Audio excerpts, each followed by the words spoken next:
نحمده ونصلي ونسلم على رسوله الكريم اما بعد فاعوذ بالله من الشیطان الرجیم بسم اللہ الرحمن الرحیم۔ سورۃ البقرہ آیت نمبر 214 تک ہم نے تفسیر مکمل کر لی ہے، اور یہاں سے اب نیا مضمون شروع ہو رہا ہے۔ یسألونک ماذا ينفقون قل ما انفقتم من خیر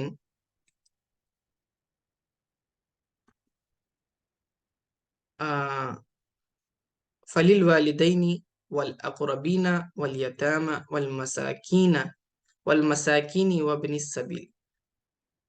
ٹھیک ہے، اب یہاں سے مال کو کہاں خرچ کرنا ہے اس کے تعلق سے بتایا جا رہا ہے۔ اب یہاں پر اس آیت میں ایک مخصوص صحابی ہیں جن کا نام ان کا نام غالباً عمرو بن جموح رضی اللہ تعالیٰ عنہ ہے۔ تو ان کے تعلق سے یہ آیت نازل ہوئی، اور اس میں انہوں نے سوال کیا، آقا علیہ الصلوۃ والسلام سے سوال کیا کہ اے اللہ کے رسول صلی اللہ علیہ وسلم، کہ میں بوڑھا ہوں، وہ ضعیف تھے، ان کے پاس مال بھی تھا، تو انہوں نے پوچھا کہ یا رسول اللہ صلی اللہ علیہ وسلم، ہم کس کے اوپر یہ مال کو خرچ کریں؟ یہ صحابی ہیں عمرو بن جموح رضی اللہ تعالیٰ عنہ۔ جب انہوں نے یہ سوال کیا تو ان کے تعلق سے پھر یہ آیت نازل ہوئی۔ ٹھیک ہے، یسألونکا، یسألونکا مطلب سوال کرتے ہیں آپ سے۔ یسألونکا کس سے سوال کرتے ہیں؟ یا محمد صلی اللہ علیہ وسلم، آپ سے سوال کرتے ہیں۔ ماذا ينفقون، کہ اب یہاں پہ ذا جو ہے الذی کے معنی میں ہے، یعنی الذی ينفقونہ، اس کا مطلب یہ ہوگا کہ یہ مال کتنا خرچ کریں اور کن پر خرچ کریں، کن لوگوں پر خرچ کریں۔ تو اس کے تعلق سے فرمایا وسائل عمرو بن الجموح وکان شیخا، وہ ضعیف تھے، بوڑھے تھے، ذا مال، مالدار تھے، فسأل النبی صلی اللہ علیہ وسلم، تو انہوں نے رسول اللہ صلی اللہ علیہ وسلم سے سوال کیا اما ينفق وعلی من ينفق، انہوں نے سوال کیا کہ وہ کتنا خرچ کرے اور کس پر خرچ کرے۔ تو اللہ رب العزت نے پھر یہ آیت نازل فرمائی اور جواب دیا، قل، آپ فرما دیں ان سے، ما انفقتم من خیر، جو بھی تم بھلائی خرچ کرو گے، یعنی کہ جو بھی اپنے مال میں سے تم خرچ کرو گے، چاہے وہ قلیل ہو یا کثیر ہو، اللہ کے یہاں پر مقبول ہے۔ تو اس میں کوئی قید نہیں ہے کہ تم کتنا خرچ کرو، ٹھیک ہے، اللہ نے لمٹ نہیں لگائی ہے کہ تم نے پھر اس سے زیادہ خرچ نہیں کرنا ہے اللہ کی راہ میں، چاہے تم تھوڑا خرچ کرو یا زیادہ خرچ کرو، دونوں بھی جو ہے اللہ کے یہاں پر مقبول ہے، ٹھیک ہے۔ لیکن اصل جواب کیا تھا؟ اصل یہاں پر جو ہے کتنا خرچ کرنا، یہ مقصد نہیں ہے کہ آدمی کو پتا چلے کہ کس پر خرچ کرنا ہے، یہ زیادہ اہم ہوتا ہے، ٹھیک ہے، پھر وہ اس کی ضرورت کے اعتبار سے اس پر خرچ کرتا ہے، ٹھیک ہے۔ تو اللہ تعالیٰ نے اس سوال کی رعایت رکھتے ہوئے جواب میں کیا فرمایا؟ یہاں دیکھیں، پہلے فرمایا قل ما انفقتم من خیر، آپ فرما دیجئے جو کچھ بھی تم خیر خرچ کرو گے۔ اب یہاں پر یہ نہیں بتایا کہ کتنا خرچ کرنا ہے، تو یہاں پر ما انفقتم کہہ دیا، یعنی تم چاہے کتنا بھی خرچ کرو، ٹھیک ہے، تو اس میں کوئی قید نہیں لگائی۔ تو آگے فرماتا ہے لیکن اصل تھا کہ کس پر خرچ کرنا ہے، تو فرمایا فللوالدین، تو اپنے والدین پہ خرچ کرو، والاقربین، اور اپنے قریبی رشتہ داروں پر خرچ کرو، والیتامى، اور یتیموں پر خرچ کرو، والمساکین، اور مسکینوں پر کیا کرو، جو ہے خرچ کرو، وابن السبیل، وابن السبیل، ابن سبیل کے بارے میں نے بتایا تھا کہ مسافر کو کہتے ہیں، ٹھیک ہے۔ وَمَا تَفْعَلُوا مِنْ خَيْرٍ فَإِنَّ اللَّهَ بِهِ عَلِيمٌ۔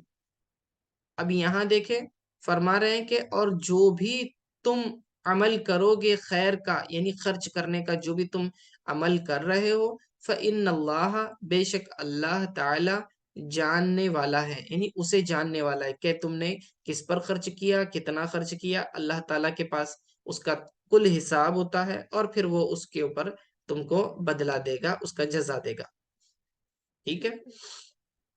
یہاں تک یہ بات ہوگی۔ اب اس کے بعد یہاں سے ایک نیا مضمون شروع ہو رہا ہے اگلی آیت میں، اور اس کے اندر جہاد کے احکام بیان کیے جا رہے ہیں، ٹھیک ہے،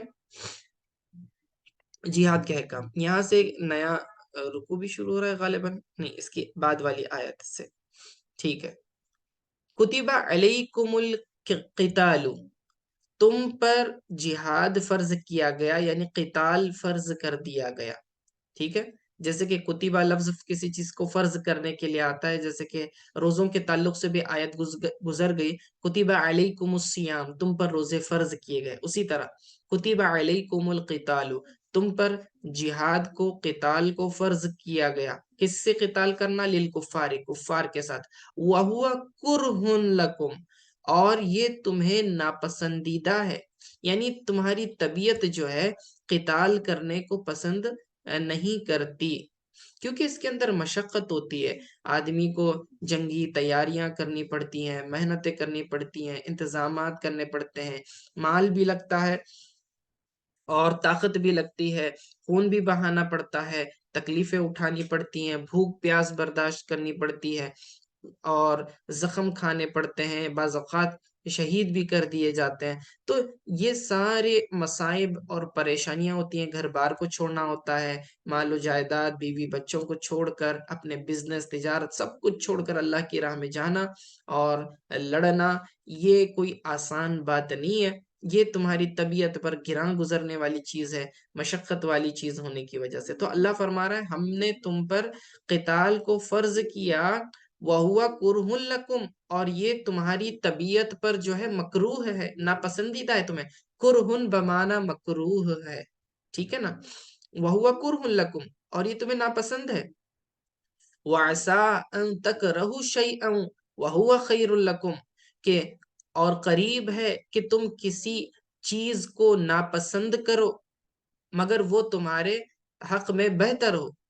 اللہ فرما رہا ہے دیکھیں ہم نے تو قتال تم پر فرض کیا اور تم اسے ناپسند کرتے ہو، حالانکہ بعض چیزیں ایسی ہوتی ہیں کہ تم اسے ناپسند کرتے ہو لیکن وہ تمہارے حق میں بہتر ہوتی ہیں۔ اس کی آسان مثال سمجھ لیں کہ ایک آدمی بیمار ہے اور وہ چاہتا ہے کہ وہ صحت یاب ہو، اب ڈاکٹر کے پاس جاتا ہے تو ڈاکٹر اس کو کڑوی دوا دیتا ہے، اب وہ جانتا ہے کہ یہ چیز کڑوی ہے اور کڑوی چیز طبیعت پر گراں گزرتی ہے، یعنی کوئی بھی کڑوی چیز کو کھانا پسند نہیں کرتا، لیکن باوجود اس کے وہ ڈاکٹر کی رائے پر، چونکہ وہ ماہر ہے، طبیب ہے اور ہمارے احوال کو زیادہ جاننے والا ہے اور وہ جانتا ہے کہ اس میں ہمارے لیے بھلائی ہے، تو وہ کڑوی دوا تجویز کرتا ہے اور ہم اس کی بات مانتے ہوئے وہ کڑوی دوا کھا لیتے ہیں، اگرچہ کہ ہماری طبیعت اسے پسند نہیں کرتی، ہم کراہت کرتے ہیں۔ تو اسی طرح اللہ رب العزت فرما رہا ہے کہ ہم نے تم پر قتال کو فرض کیا اور قتال کو تم ناپسند کرتے ہو، وَعَسَىٰ أَن تَكْرَهُوا شَيْئًا، قریب ہے کہ کسی چیز سے تم کراہت کرو، تَكْرَهُوا شَيْئًا، کسی چیز کو تم کراہت کرو، ناپسند کرو، وَهُوَ خَيْرٌ لَكُمْ، حالانکہ وہ چیز تمہارے لیے تمہارے حق میں بہتر ہوتی ہے، جیسے کہ کڑوی دوا ہوتی ہے لیکن اس سے صحت یابی ملتی ہے، اللہ فرماتا ہے۔ اسی طرح وَعَسَىٰ أَن تُحِبُّوا شَيْئًا وَهُوَ شَرٌّ لَكُمْ، اور قریب ہے کہ تم کسی چیز سے محبت کرو لیکن وہ تمہارے حق میں بری ہوگی، یعنی اس سے تمہیں نقصان ہوگا، ٹھیک ہے۔ یہ نفس کے میلان کے تعلق سے بیان کیا جا رہا ہے کہ دیکھیں نفس جو ہے شہوات کی طرف راغب ہوتا ہے اور اسے پسند کرتا ہے، لیکن اس سے جو ہے ہلاکت آخرت کی ہوتی ہے، ٹھیک ہے۔ تمہیں دیر تک سونا پسند ہے، نیند قربان کرنا پسند نہیں ہے، طبیعت کے اوپر یہ ناپسندیدہ چیز ہے، لیکن اللہ فرماتا ہے اس میں تمہارے لیے بہتر ہے کہ جو صبح کے وقت اٹھتا ہے اللہ اس کے رزق میں برکت دے دیتا ہے۔ طبیعت نفس اسے پسند نہیں کرتی، تو نفس عموماً جن چیزوں کو پسند کرتا ہے اس میں ہمارا نقصان ہوتا ہے، اور جس چیز کو وہ ناپسند کرتا ہے آخرت کے اعتبار سے اس میں ہمارا فائدہ ہوتا ہے، ٹھیک ہے۔ اب جیسے کہ بھوکا رہنا پسند نہیں ہے نفس کو، لیکن رمضان میں ہم روزہ رکھتے ہیں،